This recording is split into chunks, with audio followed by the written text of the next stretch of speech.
This is radio like you never heard before. Elegbete TV Radio, the best in entertainment and sports. And that's all, folks. It's Elegbete TV Radio. Follow us on social media at Elegbete TV Radio. Hello, everybody. What's up, people? My name is Coote, and you are listening to Elegbete TV Radio. Stay tuned.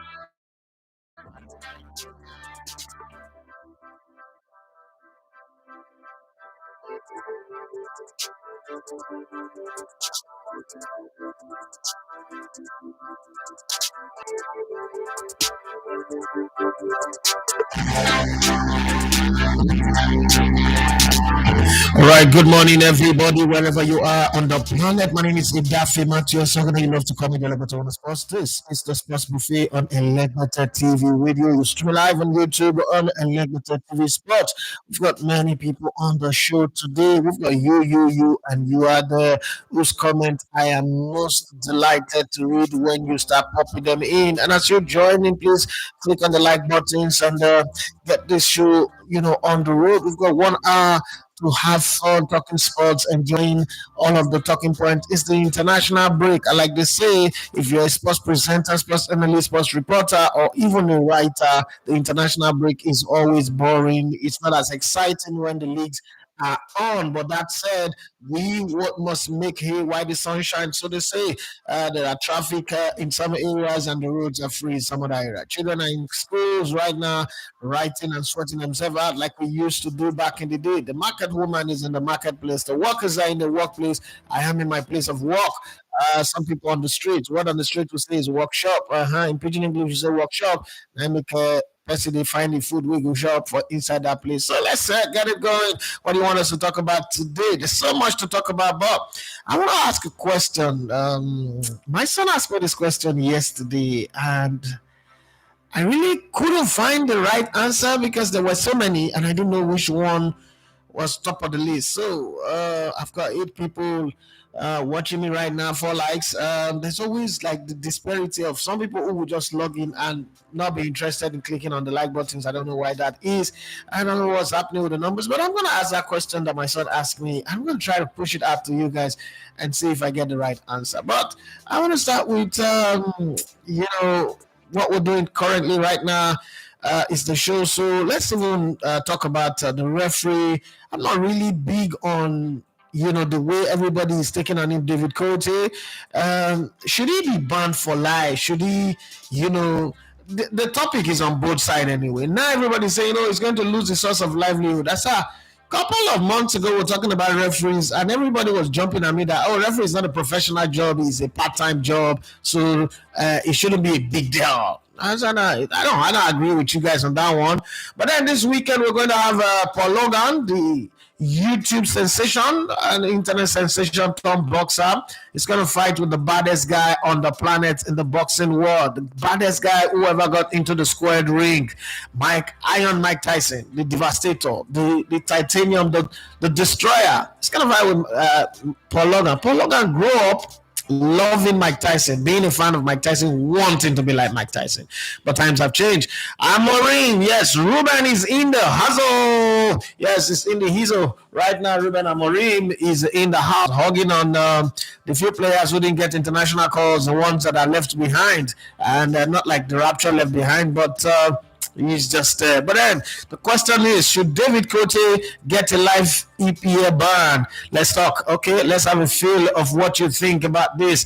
And it will be my great honor and pleasure to be your source of content. So I would love it if you also spread the gospel and tell your friends to tell their friends to tell their friends to come subscribe to this channel. Let's do this together. Let's have fun while doing it. Let's, create content and do live streams every day, Monday to Friday, and create content and get the best interviews from our legends and everyone, so that we get going. Please, I really, really, really, really, really want to be your channel of your source channel, your destination YouTube channel. There are quite a lot of YouTube channel spread across the globe, so I do not sit here and tell you that my channel is number one, but I just want you to love me enough to be able to help me grow up to that upper chamber. I like being at the top of the league. I like being at the top of the pile, and you are the only ones that can make that happen. Okay, so whatever you have, please join me and let's make this happen. If you've not subscribed, I'm trying to find something.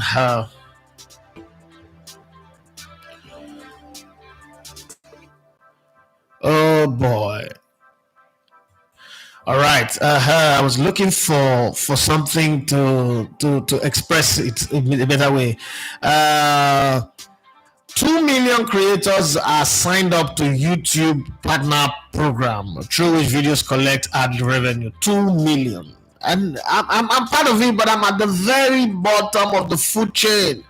The very, very, very, very, very bottom of the food chain.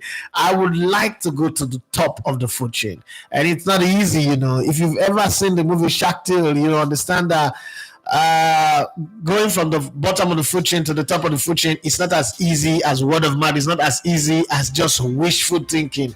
In life, wishes are not horses. Beggars don't ride. You have to work for it. You have to grind. You have to pull. You have to do everything to convince people that you are the real deal. Yeah, you're worth their time. You're worth their effort. You're worth their data, and you're worth their subscription and all that. So I'm gonna try my best as much as I can and give you guys the best that I can give, but at the same time I hope that you guys will love what I do enough to say, okay, I'm going to be like Lionel Richie says, stuck on you, got a feeling. Okay, let me not sing, because singing is not my thing, but talking football is my thing, so let me stick with it. But I hope that I can convince you to stick with me. Right, let's go into the details of the news as put together by Timothy Daimbo, the finest in the land, the best there is. And what a wonderful guy I am blessed to have. Thank you very much, Timothy Daimbo, for making this show always beautiful and lovely with your effort, hard work, and everything you put into it.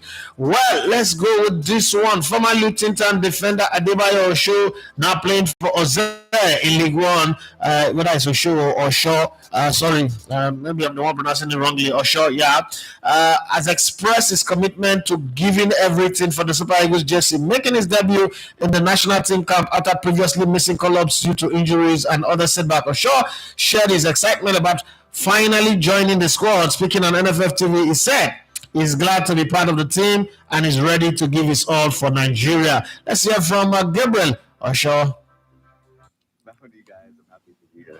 I've been, invited before, but I couldn't come because of injury and one or two other things. But when this time came and everything kind of aligned, I was just so grateful to God that the time to finally come and I could join up with the team. I'll just work as hard as I can, and I think that's what the fans can expect from every single player here. As long as everyone works as hard as they can, everyone's talented enough to be here. So it's now just applying that and the work ethic. So that's what I plan to give, just as much hard work and everything I can for the shirt. All you have to do is look at the front line and you see the name and all the players that are here and the players that couldn't be selected in the squad this time. I mean, the country's full of talented players. So it's very competitive. To get a call up like this is, as I said, it's a great honor for me because I know there are so many other great players from Nigeria that aren't here at the moment.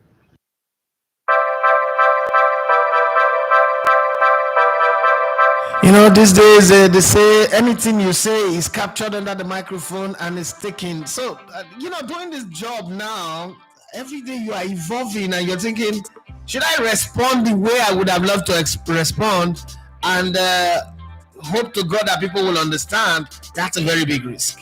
I want to say something, as I listen to him talk, and I'm asking in my inner side, like, with Brazil, no, Essie, don't say it. Don't say it. It's what a referee said that put him in trouble. Don't say it. Let's move on.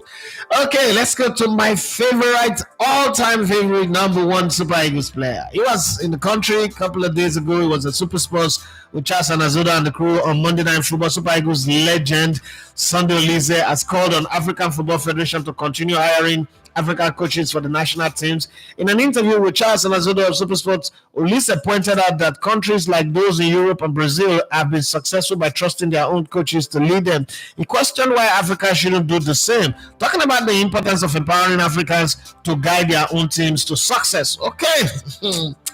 Oh, God, you guys say you can agree or disagree, but let's listen to Sunday Olise first.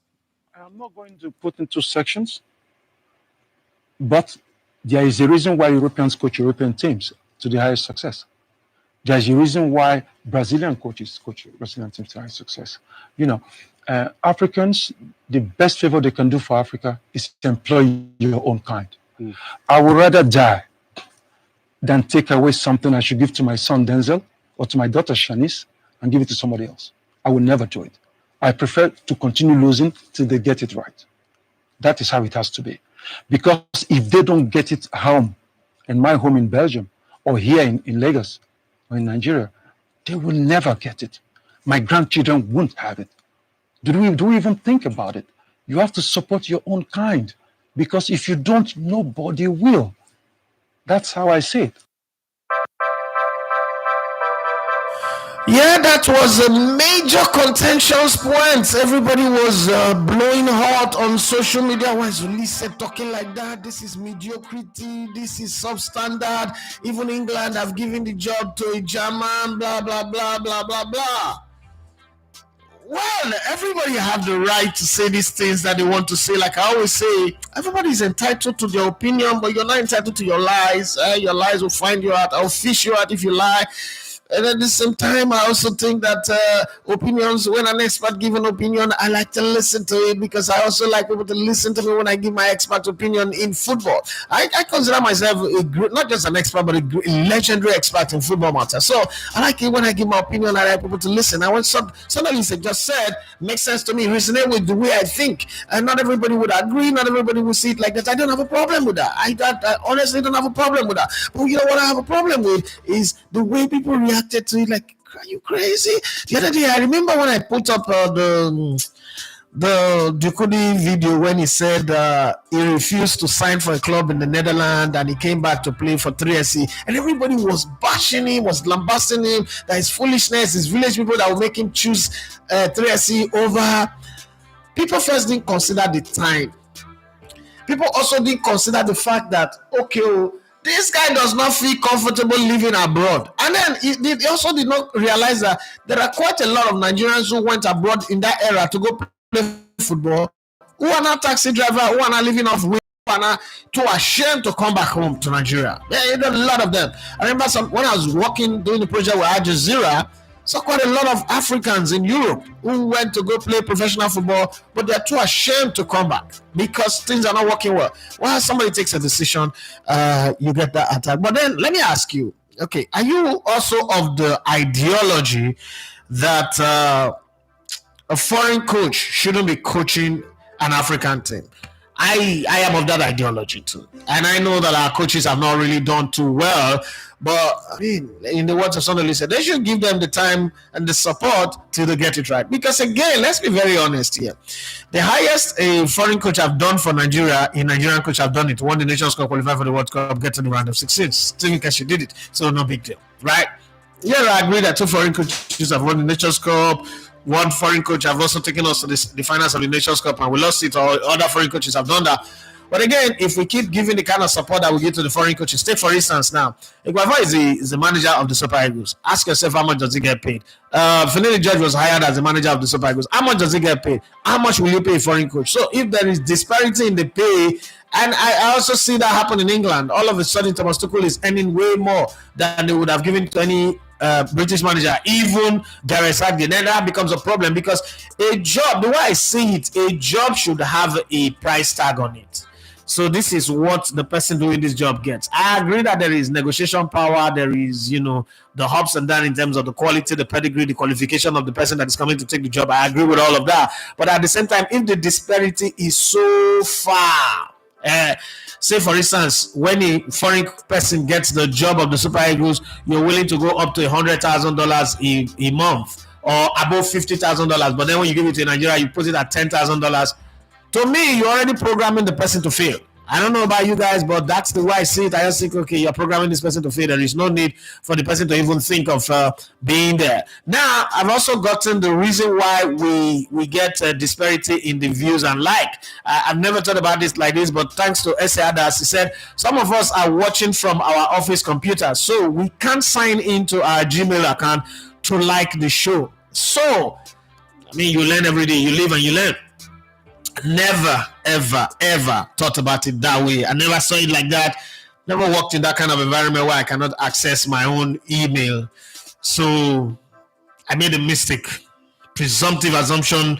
That is very, very foolish of me. Sorry, I apologize, and I take it back. That it is possible that more people are viewing than people that are liking, and it's not as a result of hatred or dislike. Thank you very much for educating me, my namesake, S.A. Adas. Thank you very much for that one. Let's go further down on the conversation, and after Sunday Lisa, we'll come to Michael Dawson, and this is what he's going to say. Former Tottenham defender and Sky Sports pundit Michael Dawson has called on the players to take some responsibility for their inconsistent performance this season. While coach Angel Postecoglou admitted to be responsible for their inconsistent showing after the recent loss to Ipswich Town, Dawson insists the players need to raise their game and stop being lackluster. Also accepting responsibility. This is a guy who played for Spurs, and in his time too, they were inconsistent like this. This life, it's easy to talk on when you're now on the bleachers. Michael Dawson. Not really, no. I think players have to take responsibility, especially with the performance on Sunday. It was lackluster. After the performance against Villa 7 days before the second half, I'm thinking, here we go, it's going to be another atmosphere, it's going to be another 3 points for Spurs. But Ipswich came to town and upset the mood, and deserved it. They had more intensity, more energy, and on the counter-attack, Spurs couldn't deal with that. I look at the first goal from Smodics. No one goes to stop the cross, and then when it comes in the box, Romero gets sort of the first contact with Delap, and then it's in the air for long enough, and no one gets close to the second one. It ends up in the back of the net. I mean, transition. Just before half-time, they had an opportunity down the left-hand side with Son. All of a sudden, the ball's in the back of the net from Delap, and you're going 2-0 down. And you can't keep going. We're going to have a poor 45 minutes, whether it be the first or second, and then come back and turn it around, because eventually you get caught out, and that's what happened on Sunday. So, no, I'm not too sure Ange can take all that responsibility. Players have to take that. We know managers, it starts with them, and you've got to get the best out of them. But that was a disappointing performance for Spurs of the weekend, and where they could have been. And as I say, this season, unfortunately for them, it's been so many good performances and so many poor ones, and that's something that they have to try and rectify and make it consistently good. Over the course of the season, there's going to be some bad performances, but we're 11 games in, and we've seen too many, unfortunately, for Spurs at this moment in time. 11 games played by Spurs, 5 wins, 5 defeats, 1 draw. That's a shitty club as far as I'm concerned. Talking about Mike Tyson and Paul Logan this weekend. Remember that Mike Tyson fought 50 times in his career. Last time he fought was in 2005 when he retired. Was once the youngest man to win a heavyweight title. Mike Tyson. Iron Mike Tyson. Okay, he's a lover of pigeon. He loves pigeon, and pigeon was the reason why he became a boxer. Somebody took his pigeon and snapped the head off. and that became the reason why he decided to box. Muhammad Ali became a boxer because of bicycle. Everybody have one reason or the other why they become boxers or fighters or do what they do. Some people because of rejection, some people because of different reasons anyway. But I mean, Paul Logan was beaten by Tyson Fury's brother, very liberated guy. So it's easy to sit where we are and say, you know what, this fight is going to be an easy thing. But then remember, this guy is making more money than Mike Tyson in this fight. And again, it goes back to justify that thing that I always say. Okay, that thing that I always say about numbers. His numbers have made it so possible that he would earn more than Mike Tyson in this fight. But I mean, who really cares? There's a whole lot to say. But if you're going to put your smart money on it, let's say you have a 10 or 1,000 naira, 1,000 pounds, $1,000, 1,000 euro, 1,000 rupees, or dirhams, whatever you are, whatever money you are. What kind of money they use in Kazakhstan?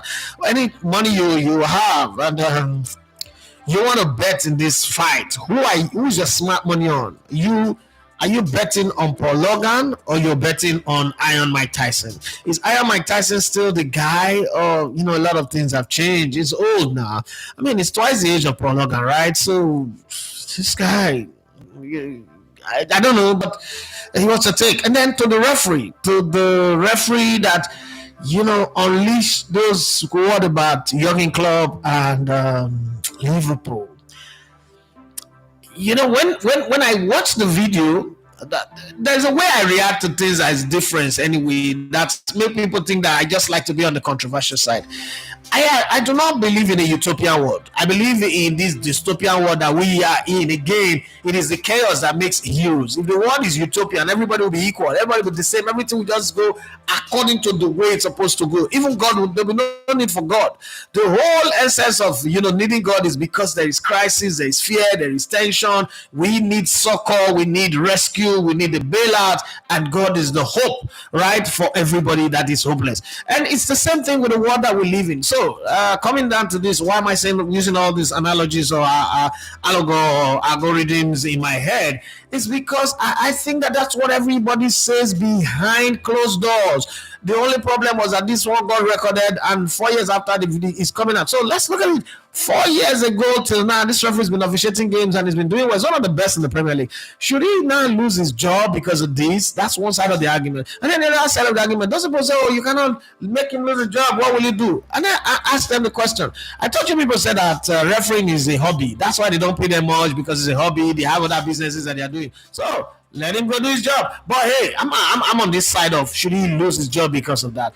And then again, the guy who was filmed along him has been fired in his job. Why should he be fired? Like, people make it look like it's a big deal. It wouldn't have been bad if he didn't mention Germany, it's a German cunt and all that shit. Listen, isn't this what all these guys say every day? They say it about black people. They say it about Americans. Americans are douchebags. It's also that yobs. British people are yobs, hooligans. Germans are Nazis or whatever they call. So why is it all of a sudden get emotional, it doesn't change anything. You know what? Because again, even the people that are banning him are saying exactly the same thing behind closed doors. I don't know, you belong to WhatsApp group. You know how people are in a WhatsApp group, and then you see them on Twitter, they are different. Like, is it the same person? And then, or you listen to them like, okay, so let me give you guys this example.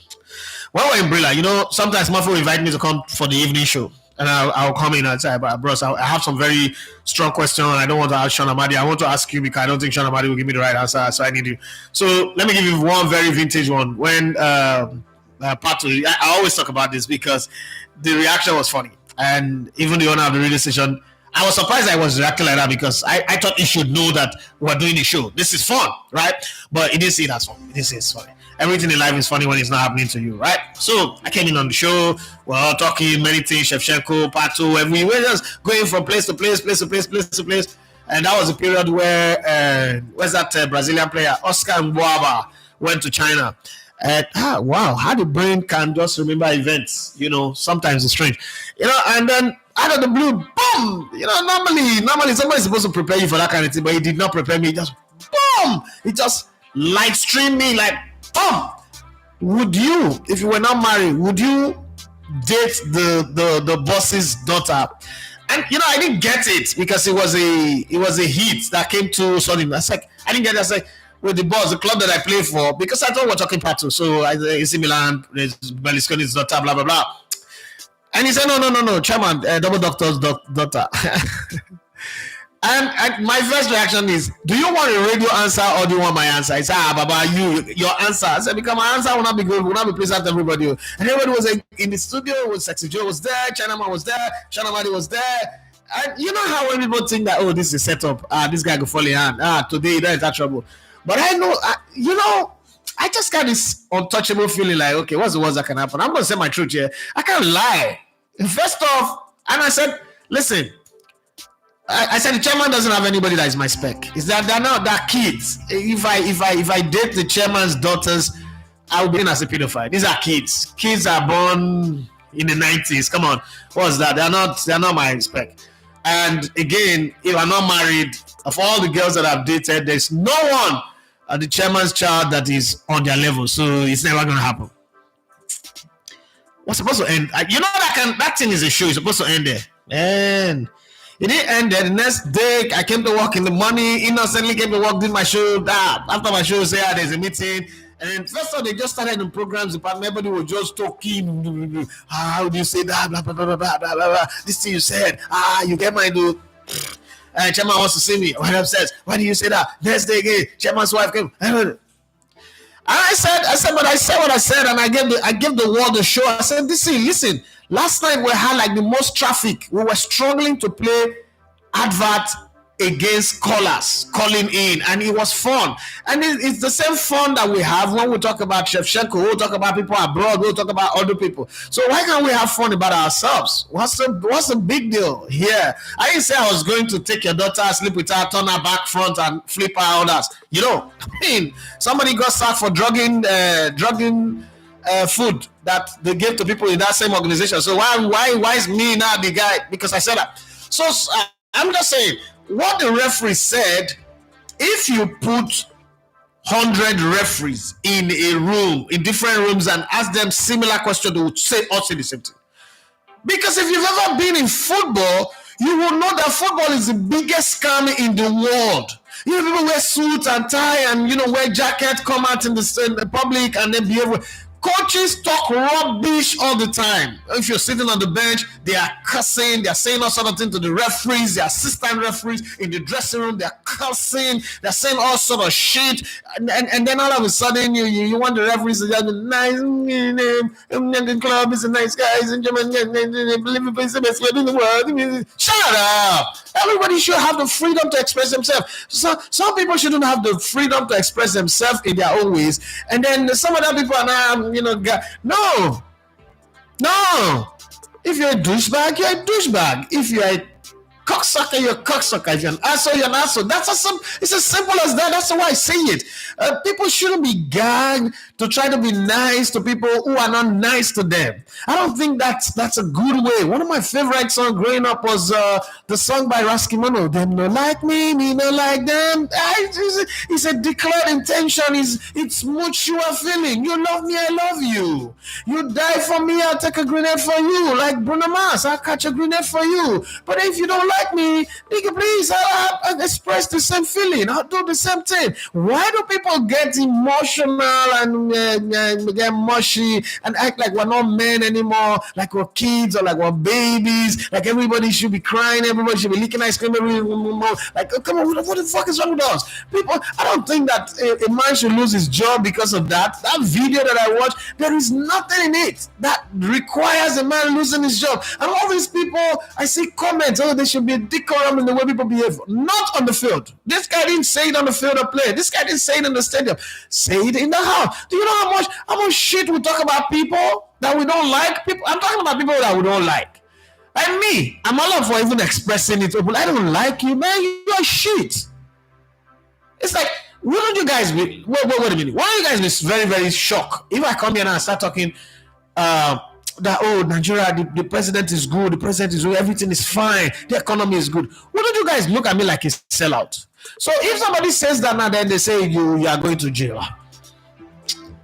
Well, let's go to Arsenal. They still, Bukayo Saka started this talk in the Champions League that this season they were going to win title. It's like the virus is catching up. The hope is catching up with all the players at Arsenal, but the result on the field is different. So it's a reality versus their fantasy right now, because for Arsenal players, it is their fantasy, because another player in the Arsenal team on the other side, opposite of Bukayo Saka's wing, have not joined the fantasy league. And this is what Arsenal forward Gabriel Martinelli, the Brazilian, has got to say. They said he's confident that his team will give everything in the race for the Premier League title, despite trailing league leaders Liverpool by 9 points as at match day 11. Okay, Martinelli believes there is still plenty to play for. Speaking with Roger Bernal in the Men in Blazers, man, that Men in Blazers podcast, you need to watch it. It's beautiful. Yeah, I'm a podcaster, and when I say good ones, I tell people. And so because I want subscribers, somebody sent me a message, why are you recommending other people's channel when your channel needs to grow? Well, I don't think that it affects me. There is no limit to how many people. It's not Facebook where you can only have 5,000 friends. There's no limit to how many channels you can subscribe to, and it's the same click. It's not like you pay for it. If I say something good, I can tell my audience that, go there, there's something to learn, there's something important, there's more information, there's more knowledge, bigger interviews that I'm doing. You've got to go see them. I'm doing some big interviews, but if there's better ones there, like the Athletic podcast, I'm not really a fan of it because sometimes they go off real. But I think that there is a whole lot to learn from others. Like up front with Simon Jordan, beautiful because it's very mature. The conversation is quality, is deep. There's one other one that I wanted to talk about, but I've forgotten. United fans sometimes can sometimes be off key, like off completely, but it's also very good. EFTV have their crazy side, but it's something you can enjoy if you're a banter person. For me, if you're looking for serious content and you come to my channel, you know that you get it. But let's listen to Gabriel Martinelli, and so that you don't say I got the quote out of nowhere. The generation is give us proof, so I don't want to be the one who says something without proof. Yeah, we have a really good team.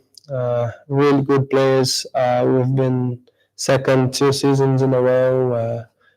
We want to make it this year. We know our qualities. We know we can do it. It's just be calm, and the season is long. We're still in the beginning, so we have to go game by game, and it's really difficult. We have to try to win all of them to be champions. We trust in ourselves, and we'll go for it. Get entertained. There's nothing like listening to Elegbete TV radio. It's fun. I thought you said.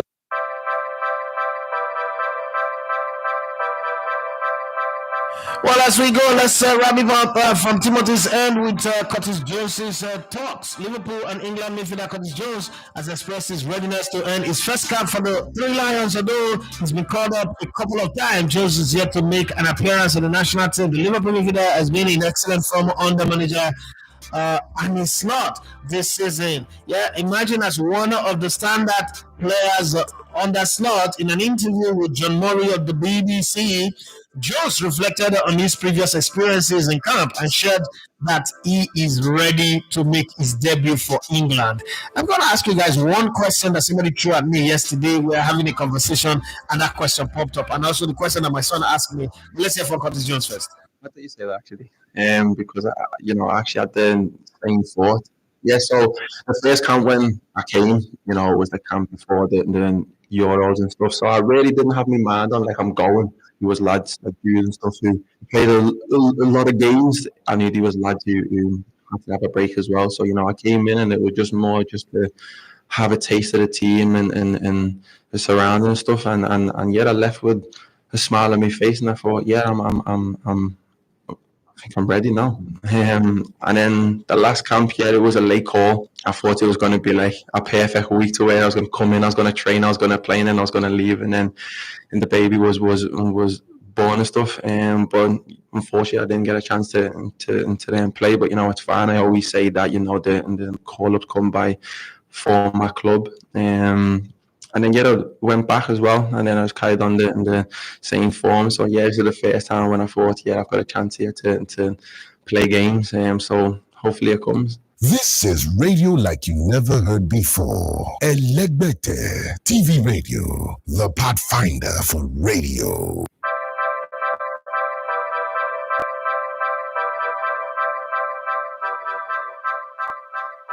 So let me give you one instance why I don't take this Young Club is a cunt. He's a cunt. He said it. Okay, it's not a big deal. Like, let me tell you why it's not a big deal. So somewhere in 2012, I started Medemeda in 2012 April 2nd was a Monday. The contract started on the 1st. First was a Sunday. And I remember Henry Madu from Papa Police Station was the first call I had. And in the course, so I've been doing English for a very long time. And why I was perfect at it, I was good, I was flowing, I was fantastic, Mr. Controversial, right? And we switched. But I've had from 2008, I've had like a lot of my worry brothers and sisters, my friends, who were like, oh, why you need to speak Pidgin English for the show? Why you need to speak Pidgin English? Because these are my guys, right? These are my guys. These are guys who grew up with me, who like, you know they represent area well, okay, no problem. But I've got a job to do. I've got to be on the job the way it's supposed to be done. So, long story short, and I'm doing Pidgin English, and there was this. You know how excited you are when your own is on air. There's this thing about being on air that makes people think that you are just a superstar already. And so Miyaki Konde, called in on the show. I just said this, but this is my guy. This is a guy that I grew up with in Warri, so I know him. Like, his grandmother used to be my sugar mommy. By that I mean she just died recently. She do Igbe, if you know Igbe, and she always put there's rich Igbe and then there's poor Igbe. She was a rich one. She put food. Every time I'm always going there to eat it. So they say I'll be the husband of the mama water. Whatever it is, but it is what it is. Right? So he called in and and if you grew up with me, Warri, if you know me from Warri, nobody calls me Elegbete. That's my father's title, right? That's my late dad's title. But what they know me as is a small coach or Jim Wombodo or, Minister of Information, Minister of Sports and all that stuff. So Kwande called the show and he was like, hey, small coach, coconut head, how far? And I was like, hey, Miyaki, your father there. This is simple me and my guy talk, right? And then we were talking about things that were going on. The topic was so nice. We were talking about Arsenal, Chelsea, man, So he chimed in on his own, and we laughed, and we ended. But next morning I came to work, and there was a printout of an email from NBC that I was using foul language on air, and the station had been fined 500,000. I say, hey, guys. Okay, so they said that I would pay for my salary. I said, okay. That's about 3 months plus salary that you want to take from me. It's never going to happen. I said, first off, I need to go sit with NBC. They said the letter said you have the right to an appeal and a hearing. So I want to go for the hearing. So what if you go for the hearing and we fail, they will not double the fine? I said, let's go there. So on the day we're going, and I call Kwede. I said, you don't put me for trouble, but let's go solve this problem. So we went, we dressed up, in my normal way. I was wearing a polo, a jean, rugged jeans, because I know that's what Kwede will wear. I know him. So he showed up, and we went, and then we had the recording of the show, and we went there, and we sat down, and we were talking. The woman was just talking. All those women that go to all those churches where they don't wear earring, no neck chain, nothing. She was looking like a bad weather, and she was so serious, looking mean, holding biro, like she's the one that is writing names in the book of life in heaven. I said, "Are you the so-called?" I said, "Madam, a little bit of respect, please." "No, why would I give you respect when you have now turned the airwave into a tout paradise?" She finished talking. I said, "Madam, have you been to Delta State before?" She said, "No." "What am I going there to do?" I said, "That's the problem." I said, your rules are made without consideration for culture. That's one. Two, when is your NBC rules were made? This is the 1984 edition that you're showing me. There was no room for Pidgin English on radio. There's no room for Pidgin English. So you didn't understand the characterization of language and the poetic license given to the orator, the speaker. Again, when these rules were made, there was no room for callers. Nobody in 1994, nobody calling to a radio station and all that. So even the whatever latest edition is 1988, 89, and so it still doesn't put into consideration. So why are you using the law? And the law did not even explicitly state that you cannot say this word. There's no insult. I said, this is a guy that is this young man here is the caller that called him. I need you to first find out if he felt insulted or if that's an insult. And I moved the mic over to him, like I yield the floor to him, and I said, Miyake, it's your case, your call that I brought this 500,000 fine, and if we lose this case, it might even go double. So the guy started laughing. He was laughing. I was laughing. And then we're serious here. And then there are like 4 other guys and 2 women, and then that lady. So it was like seven-man panel. Yeah. And then we finished the case, and then we explained. And then she itemized a lot of things, like Legbere, cola, many things that I said that I brought a recording and played some. And I said, Madam, let's be very, very honest here. You do not understand. So I brought in And the Man Died, Wole Soyinka's book. And we start opening it, and I said, opening it, the book. I said, see, I grew up in Warrior and I read this novel. I don't understand it, but I don't think that the author was wrong. I said the author was writing in the context of his environment, and he wanted to export his own language. That's why when you read this book, there is English language, Queen's English, there is street English, and then there is Yoruba language. Not just Yoruba language, deep-rooted parables from Yoruba land. Now, does that make the author a bad guy? No, because he ended up winning a Pulitzer Award. So it means he's great. It's called poetic license in literature. And what we do on radio is also literature, is live interactive literature. And poetic license allows you to play with words, and that's what we do. It's just wordplay. Your father there, God bless your father there. I don't say anything like an insult. I didn't say God punish. I said God bless your father there. There's no such thing as an insult, and it's pidgin English. This is street language. Pidgin English is street language. So you can't punish me. You can't punish me for speaking a language that you do not understand. You do not understand the context. You do not understand the relation to the conversation, and you just extract it from your own, in my opinion, I'm sorry, but myopic view, and skew your anger towards the direction of wanting. And first of all, the woman was shocked, like, oh, so you can speak English. I said, Madam, I'm not just a university graduate. I've also got a master's degree from a university in Canada. So it's not like I can't speak English. I actually can speak English, but the show requires me speaking pidgin English. And this is the caller. And you've not even asked him if he's offended. Long story short, the case was thrown out, and today I see a lot of people using Legbere. They don't know the price that somebody like me had to pay for it. But long story short, these are the 2 questions I want to ask. One, what's the most embarrassing moment you've had in your life? Public embarrassment that you've ever had. So my son was in school. They were doing sport day, and he's wearing this blue sportswear trouser, and then I don't know what happened, but it split. And then it split, and the trouser went with him. My son is big, he's buoyant, he's bigger than me, he's massive. And so he split, but he's very flexible. I can't split. He split, and the trouser went with him straight up. Good is wearing a pant underneath, but he felt very embarrassed. Boys with girls, and he's a shy guy. So he came back like that. Daddy, what's this? I was, when I picked him up in the car, I was embarrassed today. It's my worst day in school in my life. I said, 12 years old, the girl worst day in your life. You've not seen anything. You are still... they paid bills. If there's any problem, it was in your life. Since they're born you never sleep on darkness. Mosquito, I'm not sure say mosquito they will bite you.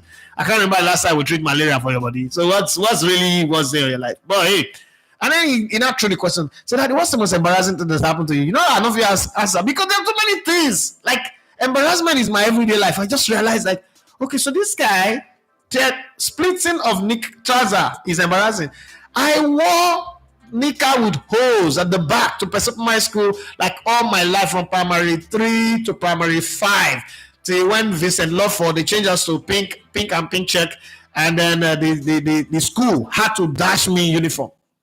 So I'm looking at this young man. I was like, okay, so that's your embarrassing moment, right? At 12 years old. Okay, good. Yeah, your life it means that I've been successful. So if you get one embarrassing moment, let me know. That's one part of the question. The other part of the question is peradventure, because now it is an official fight. It was supposed to be an exhibition fight, but now it's an official fight. It's going to go into Mike Tyson's record. Mike Tyson is 50-6, right? 6 losses in 50 fights. Floyd Mayweather is 50-0, right? What is your reaction going to be like if on Friday night Paul Logan knocks Mike Tyson out? Like I was watching the whole pre-fight, the training camp, the whole documentary. Now you know, entertainment. They understand. They roll with the generations, and I'm saying that if I was Mike Tyson, I would have said part of the deal should be if I beat Paul Logan, they should shave all his beards and his head. Should go to skin. Yes, he should go to skin so that a little bit of respect, because he's been running his mouth like without respect. But again, it is what it is. It's a fight. It's the boxing sport, and things like that should happen. But hey, let's come to your comment and all the comments that I've not read, and I've read some of them. Others, thank you very much for making me understand why there's disparity between likes and views. Yeah, Kalajai Ibrahim Adewale says, good morning, boss. Good morning to you. I greet everybody this morning. Lucky Ogale says, good morning, Elegbo, to everyone. I greet you too. Tosin Ilimade says, SA, I'm on this same table. I only opened the show on my phone to like and comment. Okay, thank you very much. Now I agree that I was wrong. I'm sorry. Peter Onena say, I disagree with that. One's nationality should be a determinant in getting a job. No, not getting a job. Coaching the national team. Let's not, because that's what the way you've not put it. Now you're not sounding like NBC people. You're not generalizing it. You can get a job anywhere. But listen, Brazil has never had a foreign coach. Recently, they wanted to employ one of the best coaches in the world, and there was an uproar in Brazil. There's a reason why. Italy has never had a foreign coach. Germany has never had a foreign coach. Spain has never had a foreign coach. All those people that are doing it, there is no tribalism or quota system in their country. People should coach their own. Yes, because coaching is about culture. Coaching is about, there is no foreign coach that would understand the dynamics of our football. That's why one of the things I have always said, and I'm still going to say, is this born in the abroad generation will not achieve greatness for Nigerian football, because there is something about them, and we saw it in the last AFCON. They got to the finals. A player put himself above the team. Olaino, one of my favorite players. I like him as a person, but this is not my word. This is his word on a podcast. That I don't know when I'm going to be on another finals again. So I told the coach, hell yeah, I'm going to play. No. See, if you play football, you know that is like the wrongest thing to have done. You know you're not fully fit. A trophy is on the line, and you say you want to play ahead of other players that could have played and their feet, and then you were exposed via your wing. That is like sabotaging your team. But hey, it is what it is. You don't understand the pains, the emotions, and the culture of the team. So when you bring in a foreign coach, two things will happen. One, he wants to implement his own style, his own ways. When the Dutch coaches were coaching us, we played the Dutch way. When Philippe Trezeguet came here, we played the French way, but Nigerians didn't understand it because we're not following French football that much. And remember when West came in here in the late 80s and early 90s, there are only two leagues that we follow in Nigeria, or three. One is the Italian league. But Italian coaches were too expensive at the time. Nobody would have gotten them. So they went to one restaurant to go get Clement Vesta, in the words of Etimesin, get him, and he became our coach. And then instantly he brought in the Dutch way of play, total football, which also supported our style of play, because we were more into the Brazilian way, but with more speed and more power. Right? Brazilians have more flair, but we also have our flair. And as we go, you notice that as we change coaches, we begin to import their way of coaching. Now, what that has done to us as Africans is the reason why we have not made progress, because any progress we try to make in terms of building football along the lines of our cultures and our way, a foreign coach comes and truncates it, and we start afresh again. But if we have a system, that's why if you look at it, teams like Barcelona and the rest of them, they will always tell you have to play the back way. Even if you're bringing a German coach or anybody, you have to play that Barcelona way. He has to be cultured, suited to it. So if they bring in a foreign coach, like you have as a Flick, the collection, a huge part of that team will be product of La Masia, so that you do not lose the essence of what a Barcelona team should look like. And I don't think that's quota system. It's not quota system. You can't tell me that a country that have 200 million people cannot produce a coach that can coach his national team. I don't even believe that. When America employed Pochettino, I said it. Like, so the whole of the US cannot produce a coach that will coach the national team. That's why they are not going to make progress. I've not seen a foreign coach wins the World Cup before. It's never happened. The World Cup has never been won by a foreign coach. There is a reason why. It's not a coincidence. It's not an accident. An African team have gotten to the finals of the World Cup. It's not an accident. When we get to the semifinals, like we did with Morocco and we did with Cameroon some years ago in the quarterfinals and Ghana, we get over the top. The truth for the matter is, if we have proof that foreign coaches have won the World Cup repeatedly, then maybe this argument will start to die down. But we've not had it. And the World Cup has been going on since 1930. 1930, before the Second World War, and up until this moment, we're still here. So whether you like it or not, it is what it is. And there is an argument for that. Build your own. Like, I've also not seen foreigners build another country. You have to be involved in building your country. You have to be, it's your citizens that builds your country. You can get support and ideas and, whatever from foreigners, but foreigners come to your country to take away, not to add. I don't think that there's a foreign coach that will come into Nigeria and make us win the World Cup. The Nations Cup is an easy thing for Nigeria to win because Nigeria is a big country on the African continent. Any coach can make Nigeria win the African Cup of Nations. Just get the players ready. But to say that it's a support quota system, it's not the same. When you're trying to use coconut and to describe eggs, eggs and coconut. You're comparing coconut and egg. It doesn't work because this is not federal character. And again, let's be very honest, federal character is not a bad thing. Donald Trump just said he's going to, appoint only people that are his friends. They asked him a question if he's going to appoint Democrats in his team. He said no, unequivocally. And he was trying to, and he told them straight up, why should I spend the first 2 or 3 years of my office appointing somebody that I will be suspecting that he will be selling me out? There is no need for that. If it is done in Nigeria, we will call it quota system. See, I am growing a business here.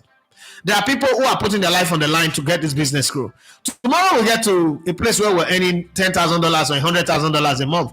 Who are going to be my inner circle? You think some new strangers out of nowhere will become my inner circle? No, that'll be crazy now. That quota system will come to play. Those people that have made the sacrifice, those people that have done everything to make sure that happens, are the people that I'm going to get to be in it. I'd rather see them make mistakes in it and learn from the mistake than you think I'm going to wake up one morning and then we're taking a flight to America to go and cover the World Cup or to cover the Super Bowl or maybe Champions League finals, and I'm not taking Timothy Dembo, and all of a sudden I say, there's one new person out there that I want to take. No, Emmanuel, what happened to Emmanuel Sebastian? What happened to Timothy Dembo? What happened to the guys that have grind from the beginning? It is what it is. So it's the same thing with the national team. You must have coaches. Now, what I think the argument should be is, can we train our coaches to level up, to measure up to that standard? Again, I'm not one of those people who believe that an African coach needs a UEFA license to coach. That's something that I do not buy into. Now, UEFA license is not a bad one, but remember, it's a UEFA license that Gary Neville have, that Phil Neville, Frank Lampard, Steven Gerrard that is doing rubbish in Saudi Arabia right now. All of these other guys, it's UEFA license that they have. So UEFA license is not the criteria to say you be good. I've seen people go to Harvard, come back and run a company at grant. So I'm just putting that in clear perspective, right? So that we know where we're talking to. But having said that, I don't think that employing coaches from your country means the quota system. I'd rather say get the best amongst your country, give them the same opportunity, level playing field like you will give to a foreigner, and let's see what they will do. And if they make mistakes, so bloody what? Let them make mistakes. The foreigners, there are more foreign coaches that have made mistakes with our football than even local coaches. So let's give them the same kind of support and see how it goes. That's my own take on it anyway. Timothy Dembo say, I think Sonalise has a point. Look, man, at the AFCON since 2006 to 2024, only look at the AFCON since 2006 to 2024.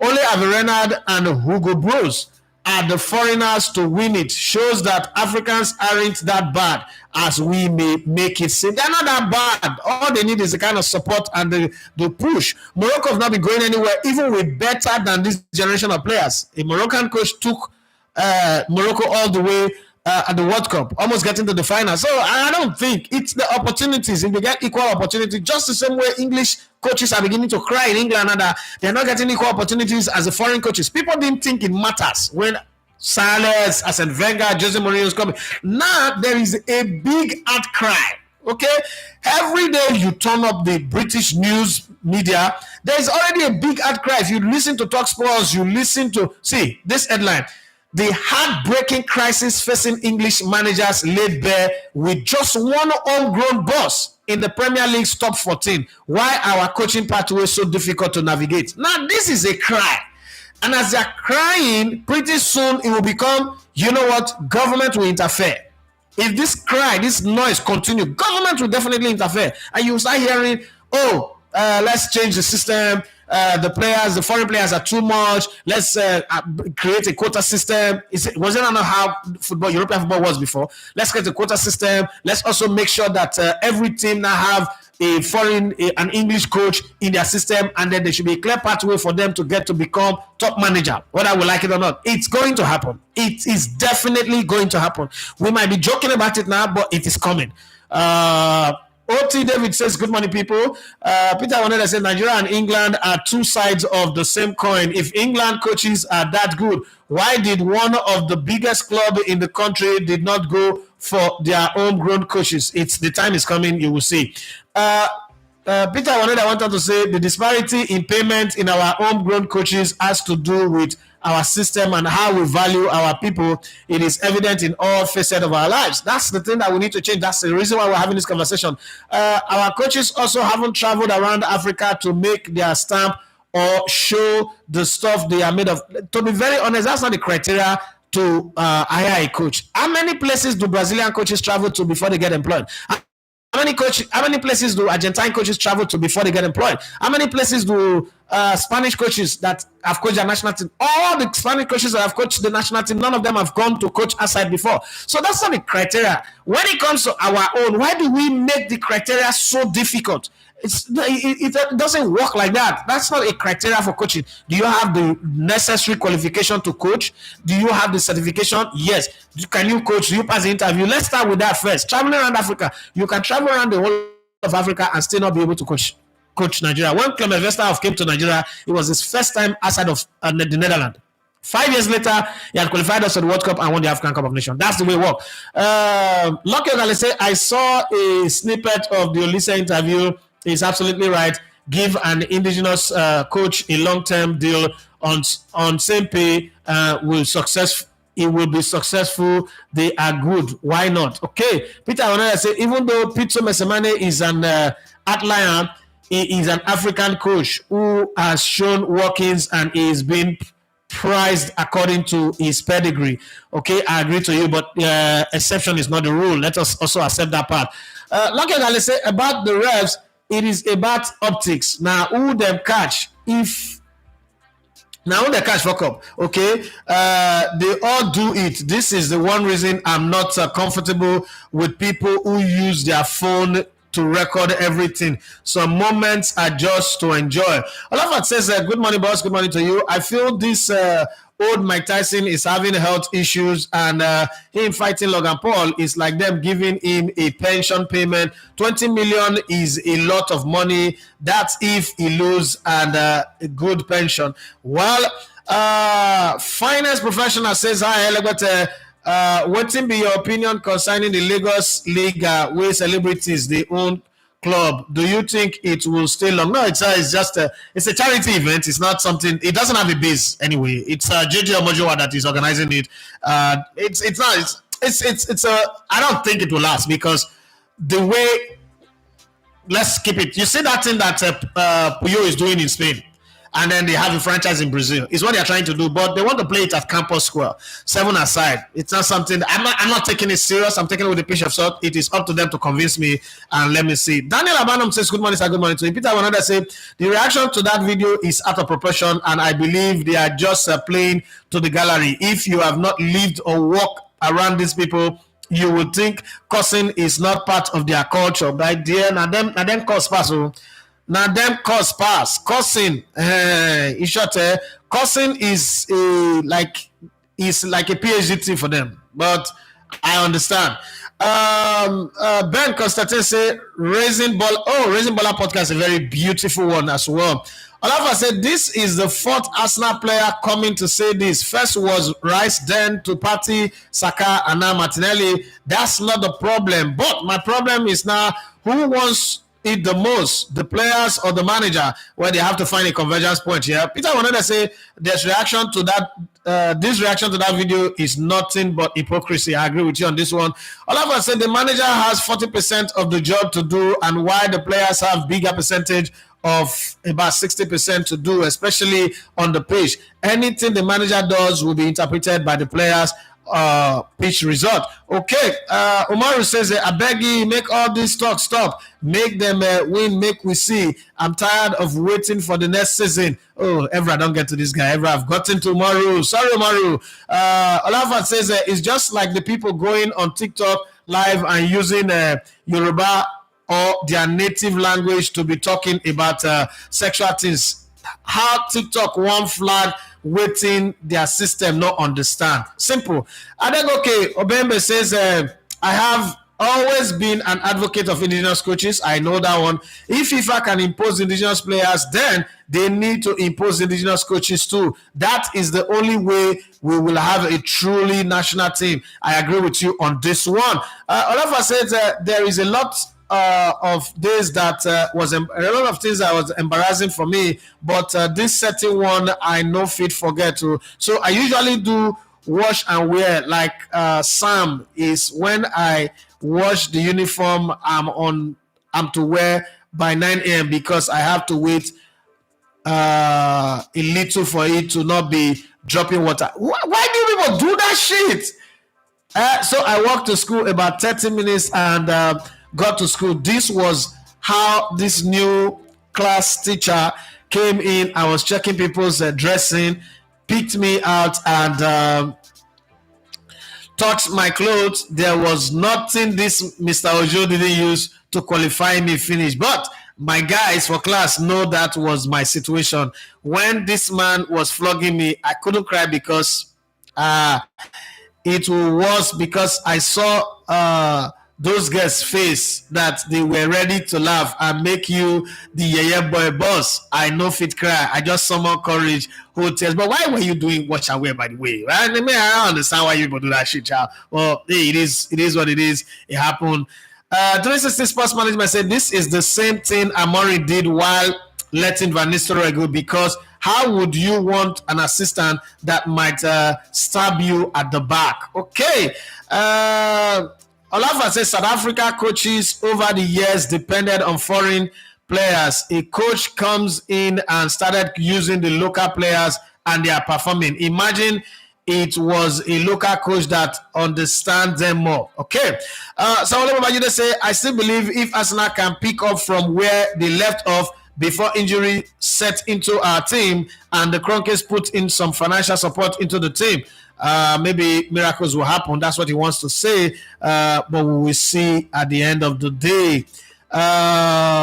Kenny P said, Kenny P, where have you been? He said the Tyson Paul fight might end in a draw. The betting cabal will want to have a double-header fight. I hope so. Peter wanted to say, as for the English media crying about homegrown coaches can be likened to a witch killing their own child in the night and crying in the day. The pathway of coaching in the UK is hardest in Europe. Okay.